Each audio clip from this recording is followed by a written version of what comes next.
নজরে 2026-এর বিধানসভা ভোট।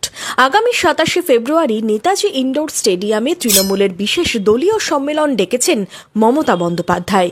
জানিয়ে কটাক্ষ করতে ছাড়ছেন না বহরমপুরের প্রাক্তন সাংসদ অধীর রঞ্জন চৌধুরী। সোমবার বহরমপুরে দলীয় কার্যালয়ে সাংবাদিকদের মুখোমুখি হয়ে অধীরের কটাক্ষ, কোথাও চোর বেশি হয়ে গেছে, কোথাও চোর কম হয়ে গেছে, সেগুলো ভরপাই হবে। কে কত টাকা দিতে পারবে তার উপরে তো হবে। এ তো কালেকশনের সময় না। এটা যেসব নেতারা টিকে থাকতে চায় তারা এখন টাকা জোগাড় করতে আরম্ভ করেছে। আরো দেখবেন পুকুর ঘর বাড়ি বেশি বন্ধ হবে, বেশি বিক্রি হবে, ট্যাক্স বেশি উঠবে, আরো জুলুম বেশি হবে। কারণ ক্ষমতায় টিকে থাকতে গেলে, পদ টিকিয়ে রাখতে গেলে উপরে গিয়ে মাল দিতে হবে।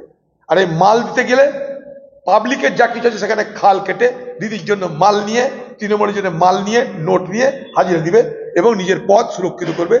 আগামী দিনে এমএলএ দাঁড়াতে গেলে এই সমস্ত পদ রাখতে হবে। তার জন্য পদ সুরক্ষার জন্য দিদির এই সভাকে কেন্দ্র করে এখন চারিদিকে তোলাতোল ধ্বনি উঠে গেছে। থেমে নেই তৃণমূল। অধীরের মন্তব্যের পাল্টা তোপ দেখেছেন বহরমপুর মুর্শিদাবাদ সাংগঠনিক জেলা তৃণমূল সভাপতি অপূর্ব সরকার। বলেন, আমাদেরকে নিয়ে উনার এত মাথা ব্যথা কিসের? আর উনার শুধু সব সময় কথায় কথায় দুটো তিনটে ওয়ার্ড আমি দেখতে পাই। উনাকে বলবো একটু অন্য কথাবার্তা, ভালো কথাবার্তা বলুন। সম্মেলনের অর্থ অধীরবাবু খুব ভালো জানেন। সম্মেলন কিসের জন্য, কি বার্তা দেওয়া হয়। অধীরবাবুকে বলবো যে মমতা বন্দ্যোপাধ্যায় কি বলছে একটু আপনি শোনেন। কারণ অধীরবাবু আজকে যে কথাগুলো বলছেন এগুলো বিজেপিকে খুশি করার জন্য বলছেন। তিনি আগের দিন সংখ্যালঘু নিয়ে বলেছেন, আজকে তিনি পদ নিয়ে বলছেন।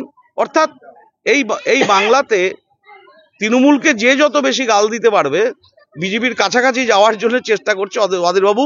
সেই কম্পিটিশনে অধীরবাবু আছে। একেই বিজেপির দু তিনটে নেতা কম্পিটিশনে আছে, ওদের লাইনে অধীর চৌধুরী আছে কম্পিটিশনে। তাই বিজেপিকে খুশি করার জন্য সব বার্তা বলছে। একদিকে কংগ্রেস, অন্যদিকে তৃণমূল, তুঙ্গে উঠেছে রাজনৈতিক তরজা।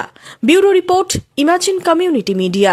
5ই মার্চ থেকে শুরু হচ্ছে বহরমপুর খাদি এক্সপো। চলবে 12 মার্চ 2025 প্রতিদিন বেলা 12টা থেকে রাত্রি 9টা পর্যন্ত।